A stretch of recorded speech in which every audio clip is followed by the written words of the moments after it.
রথীন্দ্রনাথের তখন বছর 15 বয়স। তার পিতা কিশোর বয়সে বিয়ে দিতে রাজি হননি। বিয়ের বদলে রথীন্দ্রনাথ যাত্রা করেছেন বিদেশে কৃষি বিজ্ঞান নিয়ে পড়ার উদ্দেশ্যে। প্রতিমা দেবীর বিবাহ হয় অন্যত্র। 10 বছর বয়সে বিয়ে হয়েছে নীলানাথের সঙ্গে। বিয়ের মাস 2 পর ঘটে চরম বিপর্যয়, যেন সব আলো নিভে যায়।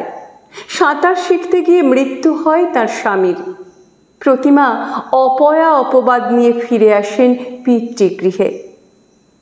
বিষাদ প্রতিমার মুখের নিভে যাওয়া আলো পুনরায় জ্বালাতে প্রয়াসী হয়েছিলেন রবীন্দ্রনাথ। বিদেশ থেকে ফেরার পর রথীন্দ্রনাথের সঙ্গে বিবাহ দিয়েছিলেন প্রতিমার। নমস্কার, আজকে মঙ্গলবার, তাই চলে এসেছি গল্পকথায় ঠাকুরবাড়ির গল্প শোনাতে।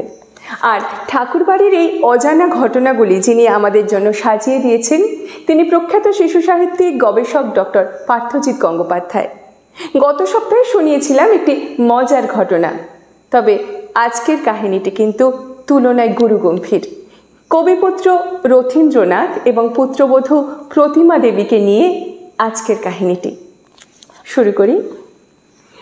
রথীন্দ্রনাথ ও প্রতিমা রবীন্দ্রনাথে নিবেদিত দুটি প্রাণ। রথীন্দ্রনাথ ছিলেন রবীন্দ্রনাথে নিবেদিত প্রাণ। নিজেকে নিয়ে কখনো ভাবেননি, আড়ালে থাকতেই ভালোবাসতেন। ক্ষমতাবান মানুষ, নানা দিকে কৃতিত্বের স্বাক্ষর, অথচ কোনো কিছু নিয়েই নিরবচ্ছিন্ন চর্চা করেননি। ভালো লিখতেন, ভালো ছবি আঁকতেন, কারুশিল্পেও তার দক্ষতা ছিল অপরিসীম। এসব নিয়ে ভাবার মতো তার অবকাশ অবসর ছিল না। পিতৃদেবকে নিয়েই তার সমস্ত ভাবনা ঘুরপাক খেয়েছে। রথীন্দ্র পত্নী প্রতিমা দেবী সেবায় পরিচর্যায় রবীন্দ্রনাথকে ভালো রেখেছিলেন। শ্বশুরমশাইয়ের সঙ্গে বৌমার চিরাচরিত সম্পর্ক নয়, কবির কাছে কন্যাতুল্যা। রবীন্দ্রনাথ তাকে মামুনি বলতেন। প্রতিমা দেবী নির্বাণ নামে রবীন্দ্রনাথের শেষ বেলার দিনগুলি নিয়ে একটি বই লিখেছিলেন। বইটি পড়তে পড়তে মন ভারাক্রান্ত হয়ে ওঠে। কবি তখন প্রবল অসুস্থ, বলা যায় মুমূর্ষু। অপারেশন হয়েছে 2 দিন আগে, রয়েছেন আচ্ছন্ন হয়ে। সেই সংকট মুহূর্তের বড় মর্মস্পর্শী বর্ণনা রয়েছে প্রতিমা দেবীর ওই বইতে। বইয়ের পাতা থেকে অংশবিশেষ তুলে দেওয়া যেতে পারে। আমি যখন তার কানের কাছে গিয়ে ডাকলুম, আমি এসেছি, আপনার মামুনি, তখন একবার প্রসন্ন চোখে পূর্বের মতো বিস্তারিত দৃষ্টিতে আমার দিকে তাকালেন। বুঝলুম এবার সত্যি চিনেছেন। জল খাবেন জিজ্ঞাসা করতে হাড় মতো অস্ফুট উচ্চারণ করলেন। আমি একটু একটু জল তার মুখে দিতে লাগলুম। ধীরে ধীরে খেলেন। এই আমার হাতে তাকে শেষ জলদান। রবীন্দ্রনাথ প্রতিমাকে জানতেন সেই ছোট্ট থেকে। গিরীন্দ্রনাথ কন্যা বিনয়িনীর কন্যা তিনি। বিনয়িনী দেবী অবনীন্দ্রনাথের বোন। প্রতিমার তখন 3-4 বছর বয়স। কবিপত্নী মৃণালিনী দেবী তাকে দেখে মুগ্ধ হয়ে বলেছিলেন, এই সুন্দর মেয়েটিকে আমি পুত্রবধূ করব। মৃণালিনীর ইচ্ছে সে মুহূর্তে পূরণ হয়নি, হয়েছিল অনেক বিপর্যয়ের পর। আকস্মিক মারা যান তিনি। রথীন্দ্রনাথের তখন বছর 15 বয়স। তার পিতা কিশোর বয়সে বিয়ে দিতে রাজি হননি। বিয়ের বদলে রথীন্দ্রনাথ যাত্রা করেছেন বিদেশে কৃষি বিজ্ঞান নিয়ে পড়ার উদ্দেশ্যে। প্রতিমা দেবীর বিবাহ হয় অন্যত্র। 10 বছর বয়সে বিয়ে হয়েছে নীলানাথের সঙ্গে। বিয়ের মাস 2 পর ঘটে চরম বিপর্যয়, যেন সব আলো নিভে যায়। সাঁতার শিখতে গিয়ে মৃত্যু হয় তার স্বামীর। প্রতিমা অপয়া অপবাদ নিয়ে ফিরে আসেন পিতৃগৃহে। বিষাদ প্রতিমার মুখের নিভে যাওয়া আলো পুনরায় জ্বালাতে প্রয়াসী হয়েছিলেন রবীন্দ্রনাথ। বিদেশ থেকে ফেরার পর রথীন্দ্রনাথের সঙ্গে বিবাহ দিয়েছিলেন প্রতিমার। রবীন্দ্রনাথ পুত্র ও পুত্রবধূকে উৎসর্গ করেছিলেন গোড়া উপন্যাসটি। শুধু বধূ করে ঘরে আনেননি তাকে, মনের মতো করে কবি গড়েও নিয়েছিলেন। পুত্রবধূকে লেখাপড়া শেখাতে মেম দিদিমণিও রেখে দিয়েছিলেন। ক্রমেই প্রতিমা দেবী বাবা মশাইয়ের দৈনন্দিন জীবনে অপরিহার্য হয়ে উঠেছেন। রবীন্দ্রনাথও তার মামনির ওপর প্রবলভাবে নির্ভর করতেন। প্রতিমার উপস্থিতি কবিকে স্বস্তি দিত, নিশ্চিন্ত করত।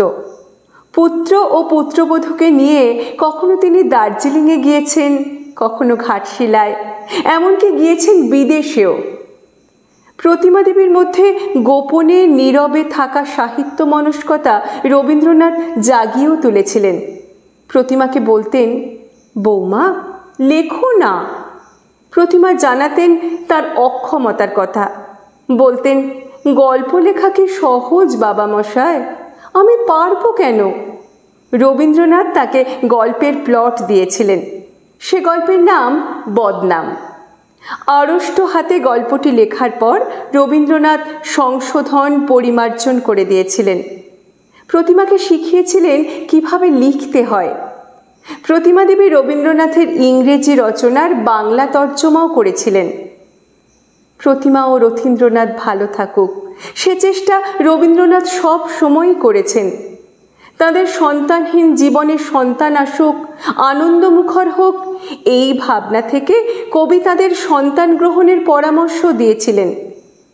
রবীন্দ্রনাথের তৎপরতায়, ব্যবস্থাপনায় 10 মাসের এক গুজরাটি শিশুকে গ্রহণ করেছিলেন তারা। রবীন্দ্রনাথ সেই শিশুকন্যার নাম রেখেছিলেন নন্দিনী। রবীন্দ্রনাথের শেষ জীবন আদরের পুপের উপস্থিতিতে ভরে উঠেছিল।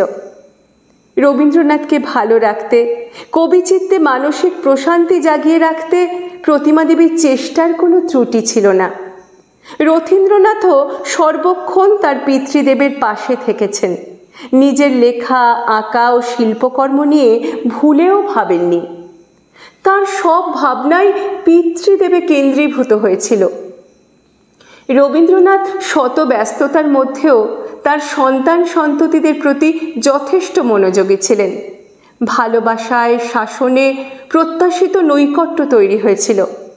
সন্তান সন্ততিরা প্রকৃতির সান্নিধ্যে নিজের মতো করে বেড়ে উঠেছিলেন। বিশেষত শিলাইদহ বাসকালে তাদের জীবন হয়ে উঠেছিল বর্ণময়, আনন্দমুখর। ঘোড়ায় চড়া, মাছ ধরা, নৌকো বাওয়া, সাঁতার কাটা কোনো কিছুতেই বাধা ছিল না। রবীন্দ্রনাথ নিজে সাঁতার কাটার কলাকৌশল শিখিয়েছিলেন রথীন্দ্রনাথকে। রথীন্দ্রনাথের পিতৃস্মৃতি বইতে আছে, বাবা নিজেই আমাকে সাঁতার শিখিয়েছিলেন। তার শেখাবার প্রণালী খুব সহজ। বোটের ওপর থেকে একদিন আমাকে নদীর জলে ফেলে দিলেন। খানিকটা হাবুডুবু খেয়ে একদিনেই সাঁতার শেখা হয়ে গেল। বাবা নিজে খুব ভালো সাঁতার কাটতে পারতেন। গোড়াই নদীর এপার ওপার করতে তাকে অনেকবার দেখেছি। ছেলেবেলা থেকেই রবীন্দ্রনাথ পুত্রের মনে শুভবোধ জাগিয়ে তুলেছিলেন, জীবজগতের প্রতি ভালোবাসা জাগ্রত করেছিলেন। রথীন্দ্রনাথের তখন বালক বয়স, খুবই দুরন্ত, রকমারি বদমাইশি তার করায়ত্ত। একদিন নিজেই একটা গুলতি তৈরি করলেন। সেই গুলতি দিয়ে নিখুঁত নিশানায় মারলেন শালিক পাখি। শালিক মারার কথা জানতে পেরে রবীন্দ্রনাথ খুব রাগ করেছিলেন। পরে তার জমিদারিতে পাখি মারা নিষিদ্ধ বলে ঘোষণাও করেছিলেন। রথীন্দ্রনাথের মধ্যে লক্ষ্য করা যায় পিতার অমোঘ প্রভাব। পিতাই তার ধ্যান জ্ঞান হয়ে উঠেছিলেন। পিতার পাশে থেকেছেন সর্বক্ষণ, এমনকি বিশ্বভারতীর পরিকল্পনাকালেও। রবীন্দ্রনাথের জীবদ্দশাতে যে রবীন্দ্র চর্চার শুরু, তা প্রয়াণের পর দিনে দিনে ত্বরান্বিত হয়েছে। রথীন্দ্রনাথের তৎপরতা ছাড়া আজকের রবীন্দ্র চর্চা কখনো বাস্তব রূপ পেত না। তার কাছে আমাদের কৃতজ্ঞতার অন্ত নেই। রথীন্দ্রনাথ যৌবনকাল থেকেই পিতার পাণ্ডুলিপি, চিঠিপত্র ইত্যাদি সংগ্রহ করে সযত্নে রেখেছিলেন। ব্যক্তিগতভাবে কবির বন্ধু ও অনুরাগীদের কাছ থেকেও তিনি বহু পাণ্ডুলিপি সংগ্রহ করেছিলেন। তারই উদ্যোগে কবির চিঠিপত্র কপি করে রাখা হতো। শুধু চিঠিপত্র নয়, রথীন্দ্রনাথের তৎপরতায় রবীন্দ্রনাথের যাবতীয় রচনা কপি করে প্রেসে পাঠানো হতো। ফলে অজস্র মূল পাণ্ডুলিপির সন্ধান পাওয়া গিয়েছে, সেগুলি সযত্নে রক্ষিতও আছে। প্রভাত কুমার মুখোপাধ্যায়ের রবীন্দ্র জীবনী রচনার কাজ রবীন্দ্রনাথের জীবদ্দশাতেই শুরু হয়েছিল। 4 খণ্ডে সমাপ্ত তার রবীন্দ্র জীবনী রবীন্দ্র চর্চার ক্ষেত্রে আকর গ্রন্থ। পরবর্তীকালে নানা রচনায়, গবেষণা কর্মে ব্যবহৃত বহু তথ্যের উৎস এই মহামূল্যবান গ্রন্থটি। রথীন্দ্রনাথ বিবিধ বিচিত্র উপাদান সংগ্রহ করে না রাখলে প্রভাত কুমারের পক্ষে রবীন্দ্রনাথের এমনতর জীবনী রচনা ও কবির কর্মকাণ্ডের পরিচয় জ্ঞাপন সম্ভব হতো না। রবীন্দ্রনাথের রবীন্দ্রনাথ হয়ে ওঠার ক্ষেত্রে তার পরিমণ্ডল প্রিয়জনেরা সাহায্য করেছিলেন। তাদের অন্তর উৎসারিত শ্রদ্ধা ও প্রীতিময় সহযোগিতা রবীন্দ্র জীবনে কর্মকাণ্ডে সহায়ক হয়ে উঠেছিল। যেভাবে পুত্র ও পুত্রবধূ নিজেদের নিবেদন করেছিলেন তার কোনো তুলনা হয় না। রথীন্দ্রনাথের সঙ্গে প্রতিমা দেবীর দাম্পত্য বন্ধন সুদৃঢ় ছিল না। রবীন্দ্রনাথ জোড়াতাড়ি দিয়ে হলেও সেই সম্পর্ক অটুট রাখতে চেষ্টা করেছিলেন। রবীন্দ্রনাথের প্রয়াণের পর তাদের সম্পর্কে শিথিলতা বড় বেশি প্রকট হয়ে উঠেছিল। শোনাবো আগামী মঙ্গলবার এরকম আরও একটি অজানা কাহিনী। আর শুনতে হলে আপনাদের করতে হবে ডেসক্রিপশন বক্সে দেওয়া লিঙ্কে ক্লিক করে সময় আপডেটসের ইউটিউব চ্যানেলটিকে সাবস্ক্রাইব। তাহলে দেখা হচ্ছে আবার আগামী সপ্তাহে। ভালো থাকবেন।